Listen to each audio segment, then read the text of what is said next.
परम पूज्य गुरुदेव परम वंदनीय माता जी सूक्ष्म रूप से विद्यमान है। नमन करता हूँ, मानव मात्र को प्रणाम करता हूँ। दोस्तों, आदि शक्ति माँ गायत्री प्राणों की देवी 84 लाख प्रकार के जीव शरीरों में प्राण रूप से प्रतिपल स्पंदित होने वाली वो जीव विद्युत की भांति जैव विद्युत जिस प्रकार से होती है। विद्युत का, बिजली का कोई आकार दिखाई देता नहीं है, लेकिन वो तरंगों के रूप में चलती है और एक बिजली तरंगों के रूप में चलती है, लेकिन आपको दिखाई देती नहीं। लेकिन उस बिजली को इकट्ठी कर लेते हैं हम, तो बहुत बड़ी बड़ी ट्रेन बिजली से चल रही है और बिजली से वो जो दिखती नहीं है, लेकिन उसके लिए तार बांधे गए हैं खंभों पे और उन तारों में से उसको प्रवाहित किया जाता है और उन तारों में से ही फिर बिजली को ले लिया जाता है। और बिजली का उपयोग हम कूलर में करते हैं तो ठंडी हवा देता है, फ्रिज में बिजली करते हैं तो बर्फ़ जमा देता है, हीटर चलाते हैं तो वही बिजली पानी को उबाल देती है। तो बिजली एक ही है, लेकिन उससे हमने कई प्रकार के कार्यों का प्रतिपादन किया। तो वो प्रत्येक कार्य में जो इस्तेमाल होने वाली वो बिजली तो एक ही है, लेकिन उसके काम कभी ठंडा करना है तो कभी आग लगाना भी उसका काम है। तो दोस्तों, यहाँ मानव जब भी धरती पे आता है तो दो सवालों के जवाब उसको ज़रूरी हो जाते हैं। एक तो वो ये सारे जीवन भर ये कोशिश करता रहता है कि अपने बारे में वो ज़्यादा सुनना चाहता है। हर मानव अपने बारे में कोई ज़्यादा बात करे तो उसको अच्छा लगता है, आपकी बारे में तारीफ़ें करे तो उसको और आनंद आने लगता है। तो हर मानव जो यहाँ ज़िंदा है, एक तो वो दूसरे के मुंह से कहलवाना चाहता है कि ये जो जी रहा है आदमी, ये बहुत अच्छा आदमी है और इसमें फला विशेषताएं हैं। तो जब कोई हमारी तारीफ़ हमारे मुंह पे करता है मानव, तो उस समय जो प्रफुल्लता होती है वो दांत तो खिलखिला के तो हंसी आती नहीं है और हंसी आती नहीं है, लेकिन हल्की सी धीमी सी मुस्कुराहट मानव के चेहरे पे आती है। और वो जो हल्की सी मुस्कुराहट है वो मानव जीवन के मानव जीवन का उद्देश्य उसका पूरा हो गया है। तो ये स्वाभाविक ये जो क्रम है ये दिखाता है कि मानव जो है वो सामाजिक प्राणी है। मानव सामाजिक प्राणी है, पारिवारिक प्राणी है और मानव जो यहाँ सामाजिक और पारिवारिक प्राणी जिस प्रकार से मानव प्रजाति है, उसी प्रकार से यहाँ मानवों के जैसे शरीरों के यहाँ बंदर, बिल्ली, कुत्ते, भालू, शेर, हिरण, मगरमच्छ, चिड़िया, तोते, बाज, यहाँ बहुत तरह के जीव जंतु हैं और सभी जीव जंतुओं में एक प्रकट रूप से वही चेतनता, एक परमात्मा का एक अंश आत्मा है। उसी प्रकार से मानव यहाँ उन्हीं दो सूत्रों से अनुप्राणित और संचालित ये जगत जो चल रहा है। तो यहाँ ये जो अलग अलग जीव हैं, इनका एक कॉमन काम है कि सभी जीवों का जन्म होता है यहाँ पर एक दिन, और ये जो जन्म होता है, ये जन्म शरीर में भांति भांति के शरीर हैं। तो यहाँ सवाल एक बनता है जो दीनदयाल उपाध्याय जी जिसको राजनीति में कहते हैं, वस्तुतः मानव है कौन, मानव का परिचय क्या है। तो ये बात हम बहुत हज़ारों सालों से, लाखों सालों से धरती पर चल रही है और इसका जो उत्तर आए हैं दोस्तों, इसमें एक कथा के रूप में इसके उत्तर आए हैं धरती पे। एक बार इंद्र और विरोचन दोनों राजकुमार के जैसे आए ब्रह्मा जी के पास और बोले कि मैं कौन हूँ, इस चीज़ का जवाब दीजिए। तो मेरे बारे में बताइए आप कि मैं हूँ कौन। तो ब्रह्मा जी ने विरोचन और इंद्र को दोनों को बोला कि आप दोनों सज धज के जाइए और आप सज धज के कुएं में पानी में नीचे झांक के देखना, और जैसा आपको उस पानी की परछाई में दिखोगे तो आप वैसे ही अपना प्रारूप समझ लेना, आप वैसा ही आपका आत्मज्ञान होगा। तो दोस्तों विरोचन बहुत सज धज के गया और कुएं में जाके देखा उसने। तो कुएं में देखा उसने एक सुंदर राजकुमार, उसकी बहुत अच्छी कपड़े सुसज्जा उसकी। तो उसने तुरंत देखा कि वही हूँ मैं, शरीर जो दिख रहा है ये सुंदर शरीर कपड़ों वाला जो पानी में, तो यही मैं हूँ। तो विरोचन चला आया ब्रह्मा जी के पास और आकर बोला कि मुझे पानी में ये जो मेरा शरीर दिखाई दिया है यही मैं, मेरा आत्मा हूँ, मैं यही हूँ। तो विरोचन को एक इस सुंदर देह को ही उसने अपना वजूद माना, और उधर इंद्र बार बार जाते थे और उसमें देखते थे। तो उसमें बार बार ये उनको दिखाई देता था कि इसमें बार बार कपड़े बदलने से लगता है कि कोई और आगे खड़ा हो जाता है, बार बार कोई और खड़ा हो जाता है। तो इंद्र संतुष्ट नहीं हुए इससे, और इंद्र ब्रह्मा जी के पास आकर बोले कि उसमें जो दिखता है वो तो मैं हूँ नहीं, तो उसमें जो दिख नहीं रहा है वो मैं हूँ। तो वो बोले कि मैं, जो वो शरीर दिख रहा है उसके अंदर एक आत्म तत्व हूँ, वो मैं हूँ, शरीर में नहीं हूँ। तो ये दो धाराएं हुई आगे जाके। दोस्तों धरती पर पहला मानव, जब मनु धरती पे पहले मानव आए और उत्तराखंड के नीचे के क्षेत्र में भारतवर्ष में उनका प्रथम आगमन हुआ पहले मानव का धरती पे। और उस जगह को जब मनु का परिवार बना तो पहली मानव बस्ती जो धरती पे बसी थी वो आर्यों की बस्ती थी। धरती पे पहली बस्ती वो आर्य लोग थे। आर्य लोग श्रेष्ठ मानव को आर्य कहते हैं। श्रेष्ठ मानव जो आए यहाँ पर आर्य लोग, तो उस समय उनके ज्ञान विज्ञान की कोई पराकाष्ठा नहीं थी। मानव यहाँ पर पूर्णतः आत्मिक रूप में सत्व चारों तरफ था, सत्व में अवस्थित थी आत्मा। तो सतयुग जो कहलाया, सतयुग काल में मानव यहाँ पर हजारों लाखों साल की उम्र लेके धरती पर पहली बार आया था। और मानव यहाँ पर जो आए वो सर्वश्रेष्ठ मानव आए थे, वही आर्य थे। और ये जो सर्वश्रेष्ठ मानव है, इनके स्थूल सूक्ष्म कारण स्तर तक इन लोगों ने अपने अध्यात्म ज्ञान को इतना विकसित किया था कि वो संपूर्ण ब्रह्मांड को जानने वाले वो लोग थे, जिन्होंने वेद आधारित जो पूरी सृष्टि का सृजन उस परमात्मा ने किया है, उसी का अंश एक आत्मा इस धरती पे आता है। और यहाँ 84 लाख प्रकार के जीव शरीरों में वो एक ही आत्मा प्रवेश करता है।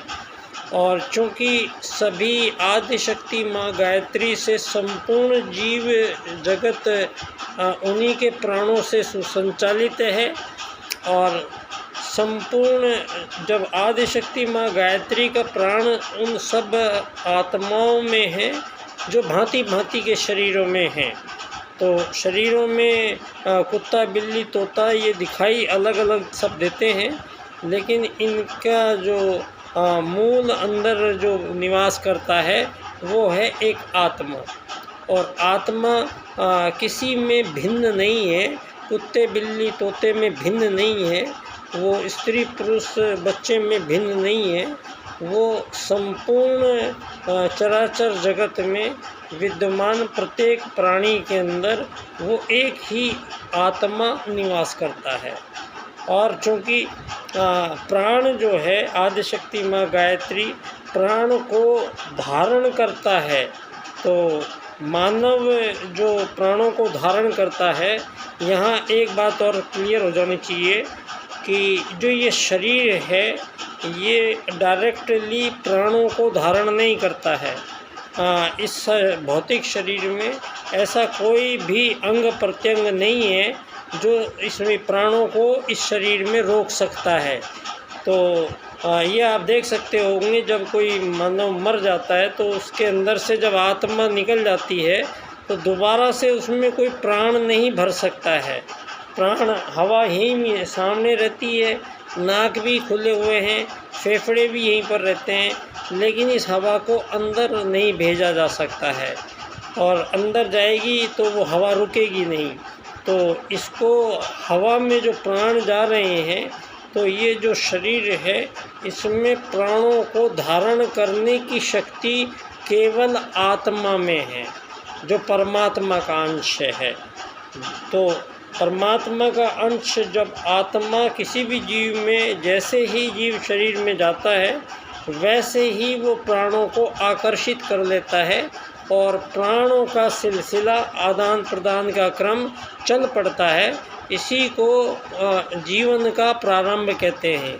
और जब ये सांसों का ये आना जाने का क्रम जब अंदर से बंद हो जाता है तो फिर वो वहीं पर समाप्त हो जाता है, उसको मानव का अंत कहते हैं। लेकिन यहाँ जो प्राणों को ले रहा था और छोड़ रहा था वो शरीर नहीं था, शरीर में आया हुआ जो आत्म तत्व है वही केवल प्राणों को धारण कर सकता है, वही प्राणी है और प्राणी मात्र एक समान है। ये आत्मत सर्वभूतेषु का सिद्धांत सारे संसार में ये बात साबित करता है कि यहाँ तो मानव की तो छोड़िए, मानव को आप सारे संसार में जो भ्रम फैलाए गए हैं इनका सबका निराकरण और निवारण करने का ठीक ठीक समय आ गया है कि और ठीक समय वहाँ से आपको बताना पड़ेगा जहाँ से मानव का प्रारंभ हुआ है, जहाँ से हमारा आगमन हुआ है, जिस उद्देश्य के लिए हम आए हैं और जिस कार्य में हमें लगना है वो हमें वहाँ से सतयुग से, क्योंकि अब ये 21वीं शताब्दी का तो सारा भ्रम निकल गया है, क्योंकि अब आप ही लोग ये साबित कर रहे हैं कि 5000 साल पहले भगवान श्री राम भारत में आए थे। उन्होंने श्री राम सेतु पुल लंका जाने के लिए पानी पर तैरने वाला पुल बनाया था। तो उस समय का जो हमारा वैदिक ज्ञान विज्ञान है, ये आप सारे संसार में आज जो तोपें छोड़ी जा रही हैं, मिसाइलें छोड़ी जा रही हैं, ये परमाणु आयुध बने हुए हैं, ये हमारे सारे के सारे वैदिक काल में इनसे भी घातक शस्त्र अस्त्र हम लोगों के उन सनातनी पुरखों ने बनाए थे। वहाँ पर वहीं से सब प्रारंभ हुआ है। मध्यकाल के बाद में जो ये कि फलाने ने फलाने की खोज करी है, न्यूटन ने ग्रेविटी की खोज की है और डाल्टन ने परमाणु की खोज की है, तो ये सारे अधूरे ज्ञान आप बताना बंद कर दीजिए, क्योंकि जॉन डाल्टन से पहले हजारों साल पहले महर्षि कणाद पूरे संसार को पदार्थ जगत की पूरी व्याख्या लिख के गए हैं। यहाँ पर आर्यभट्ट ने जो गणित के जो सूत्र दिए हैं सारी दुनिया को, जीरो भारत ने दिया है, ज्यामिति है, त्रिकोणमिति है, सारे गणित में हमारे फॉर्मूले आर्यभट्ट के आज तक सारी दुनिया में उपयोग में लिए जा रहे हैं। अगर आर्यभट्ट का पूरा ब्रह्मांड का ये गणित प्रदान ना होता तो आज मानव इतनी प्रगति और उन्नति जो कर रहा है, यहाँ तक हम नहीं पहुँच सकते थे, गणित के बिना असंभव था। भास्कराचार्य का योगदान गणित के क्षेत्र में इनके हजारों साल पहले ही आज सारी मानव जाति गणित जो इस्तेमाल कर रही है वो भारत की देन है दुनिया को। और हमारा जो वैदिक काल है, वैदिक काल में मानव इतनी उच्च कोटि की अवस्थाओं तक पहुंचा हुआ था जो पूरे ब्रह्मांड में पल भर में लोकों में पहुंच जाते थे। हमारे ऋषि मुनियों को ये जो ब्लैक होल्स हैं, इनके ब्लैक होल के बारे में ठीक ठीक गणित से ये पता कर लेते थे कि कौन से ब्लैक होल में जाएंगे तो कहाँ जाकर निकलेंगे, ये कौन से ग्रह में जाएंगे और वहाँ से वो फिर कब आएंगे, वो यहाँ पर निकलेंगे। तो इतना प्रकांड उनका तेज गणित था। वहाँ पर आचार्य चरक संहिता जो महर्षि चरक ने लिखी है, उसका कोई भी तोड़ आज तक दुनिया में नहीं है। मानव के अंदर, हालांकि ये बात साबित की हमारे देश के प्रोफेसर जगदीश चंद्र बसु जी ने कि मानव पौधों से बात करते हैं और अपनी उनसे शेयर करते हैं प्रॉब्लम्स और खुशियाँ। तो ये बात साबित तो की प्रोफेसर जगदीश चंद्र बसु ने दुनिया के समक्ष, लेकिन उनसे हजारों साल पहले ही महर्षि चरक को ये शक्ति प्राप्त हुई कि वो पेड़ पौधों से वार्तालाप करके उनके गुण दोषों को उनसे बात करके और वो लिखते चले गए, तो चरक संहिता का निर्माण किया। शल्य चिकित्सा, सुश्रुत शल्य चिकित्सा के क्षेत्र में हजारों साल पहले ही वो मानव के सर पे हाथी का सर लगा के सर्जरी कर देते थे। तो आज जो सारी दुनिया में मानवों के बीच इन भौतिक पदार्थों को लक्ष्य बना के और मानव को भौतिकता के जीवन में और मानव प्रजाति को भौतिक संसाधनों की प्राप्ति को ही इनका लक्ष्य और भौतिक संसाधनों की प्राप्ति ही जीवन का संघर्ष।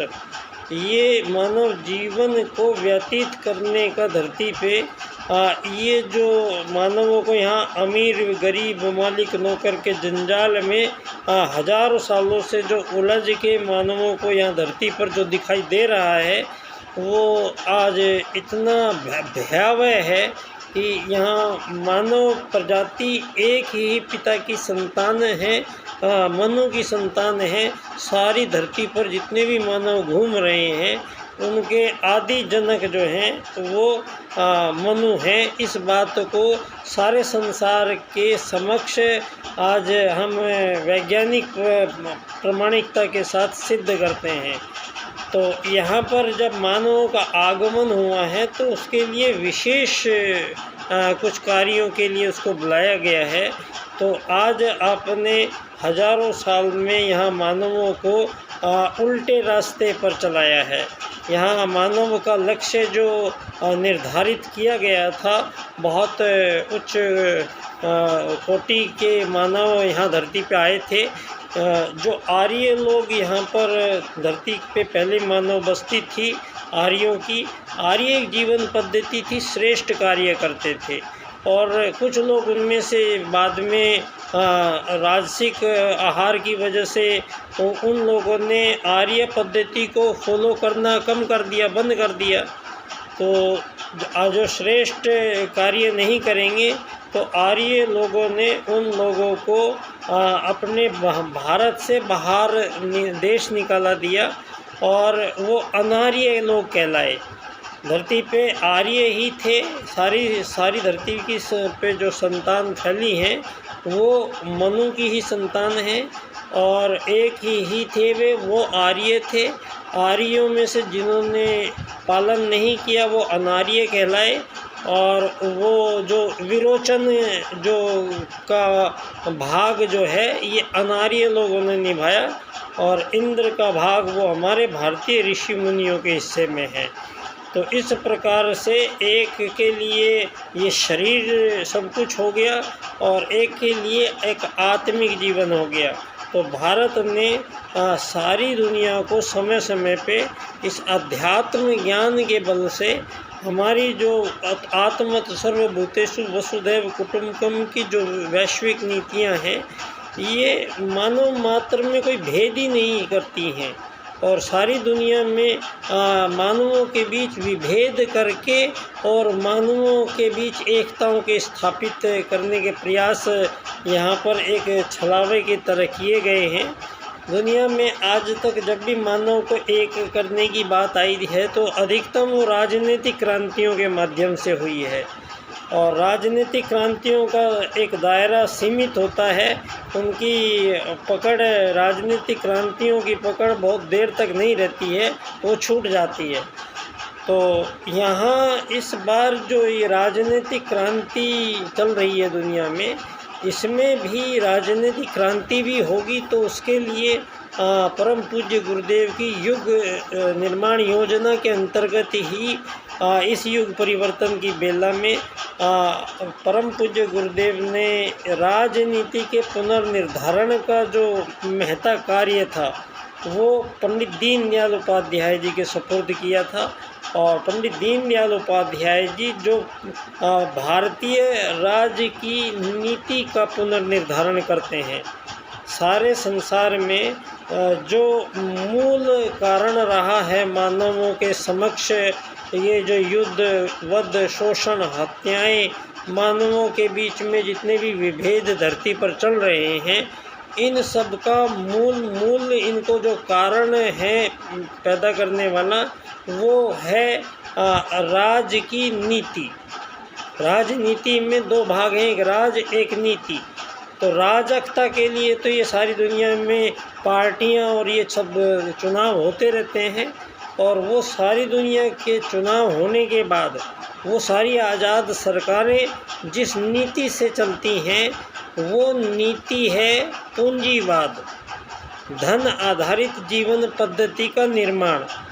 पंडित दीनदयाल उपाध्याय जी अर्थायाम एक राजनीतिक सूत्र प्रस्तुत करते हैं जिनमें वो स्पष्ट करते हैं कि भारत की वैदिक जो नियम है, सनातन जो नियम है, वो किसी मानव से कोई मानव वस्तु विनिमय करेगा या मानव किसी से कोई सेवा सहायता लेगा तो बदले में मानव कोई रुपया पैसा सोना चांदी देने की कोई परंपरा नहीं है। भारत का विचार कि कोई वस्तु विनिमय में होने के बाद में, सेवा सहायता के बाद में कुछ लेने देने का विधान नहीं है। ये धरती पे ये 84 लाख प्रकार के जीव जंतु वो में सब में लेन देन हो रहा है, लेकिन ये किसी भी प्रजाति में धन पैसा रुपया सोना चांदी का ये नहीं है।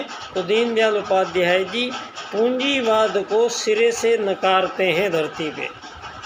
तो पूंजीवाद का मतलब है कि ये धरती पे जो आपने ये अमीर बनेगा, गरीब बनेगा, मालिक बनेगा, नौकर बनेगा, ये जो पूरा का पूरा सेटअप आपने बिठाया है पूरी दुनिया में, ये पूरा का पूरा सेटअप आपका फेल हो जाता है अर्थायाम के राजनीतिक सूत्र से। दीनदयाल जी एक ऐसी राजनीति प्रस्तुत करते हैं जहाँ किसी धरती के 7 अरब लोगों को किसी भी मानव को धरती पे अपने जीवन काल में धन की, पैसे की कमी नहीं आएगी और न किसी के पास कभी ज़्यादा होगा। तो धन की कमी नहीं होगी और धन की अधिकता नहीं होगी। एक ऐसी दुनिया जहाँ धन की महत्ता ख़त्म हो जाएगी जीवन में। दीनदयाल जी एकात्म मानववाद के राजनीतिक सूत्र में कहते हैं, आत्मत सर्वभूतेषु, सारे से ब्रह्मांड में प्रत्येक जीव में एक ही आत्मा विद्यमान है। और मानव 7 अरब जो लोग हैं धरती पे, इनमें कोई हिंदू, मुस्लिम, सिख, ईसाई, पूर्व, पश्चिम, उत्तर, दक्षिण, ये विकसित, अति विकसित, अल्प विकसित है, विकासशीलता, ये आपने इतना लंबा चौड़ा ये ट्रिलियन इकोनॉमी का जंजाल बना के फेंका हुआ है कि इसमें सारी दुनिया को, इसी में मानव प्रजातियों को नष्ट होने पर विवश है। अब ऐसे में यहाँ पर उल्टे जो काम किए जा रहे हैं, मानव यहाँ पर धरती को खरीदने बेचने के लिए बैठा है। मानव खुद का 2 घड़ी का मेहमान है और वो यहाँ धरती पर पट्टे काट काट के बेच रहा है, धरती पे को खरीद रहा है, यहाँ पट्टे काट काट के खरीदे बेचे जा रहे हैं धरती पे मानवों के द्वारा। तो ये उल्टे काम कैसे हो ही नहीं सकता है। कोई मानव धरती को खरीद कैसे सकता है, कोई बेच कैसे सकता है। और आप यहाँ के पे हो ही नहीं, जब हमेशा के लिए रहने वाले नहीं हो आप यहाँ के, आप धरती के यात्री हो, तो आपको मालिक नौकर का तमगा किसने दे दिया। तो ये सारी दुनिया को उलट पुलट करके जो सारी दुनिया को उलझाया गया है कि आप बस मकान बन गए हैं, नौकरी लगी है, बिजली आ रही है, बस चल रही है, गाड़ियाँ आ रही हैं। तो ये सब चीज़ों के बाद एक सवाल है कि मानव आज सारे के सारे मानव धरती पे भय से ग्रस्त है। सारे मानव आज तनावों से गुजर रही है मानव जाति। आज मानव आत्महत्या बहुत ज़्यादा कर रहे हैं। मानव इतनी क्रूर हो गए हैं कि मानव पे इंतहा बेइंतहा जुल्म और टुकड़ों में काटे जा रही हैं। महिलाओं को बोरों में भरा जा रहा है, इसी दुनिया में गर्दनें काटी जा रही हैं। तो इसका मतलब ये जो इतना भ्रम जो फैला गया क्या, एक तो ये आपने मानवों को विकसित अति विकसित गोरा काला, ये आपने इतने सारे जंजाल फैलाए हैं। ये एकात्म मानववाद का राजनीतिक सूत्र सारे मानवों को केवल एक यात्री मानते हुए और सारी मानव जाति के लिए एक ही मार्ग का निर्धारण करता है राजनीति में, अर्थायाम आधारित एकात्म मानववाद। इस राजनीति के माध्यम से मानव को धरती पे केवल एक यात्री की तरह आना है और यात्री की तरह अपने जीवन को यहाँ पर बिताया जाएगा। लेकिन यात्री को 4 चरणों में होकर गुजरना पड़ेगा, क्योंकि अलग अलग अवस्थाओं में मानव को धरती पे रहना पड़ेगा। बच्चा होता है तो उसको कुछ और चाहिए होता है, वो थोड़ा बड़ा है तो उसको कुछ और चाहिए होता है, उससे बड़ा होगा तो उसकी सोच कुछ और हो जाती है। तो इस प्रकार से मानव को यहाँ धरती पे ब्रह्मचर्य, गृहस्थ, वानप्रस्थ, संन्यास, ये 4 आश्रम हैं। ये 4 प्रकार की कक्षाएं होंगी दुनिया में और इन्हीं कक्षाओं में मानवों को सबको रहना का नया विधान धरती पे आत्मत सर्वभूतेषु वसुदैव कुटुम्बकम के सूत्रों के माध्यम से एक नई राजनीति का सृजन पंडित दीनदयाल उपाध्याय जी के ये सूत्र कर रहे हैं।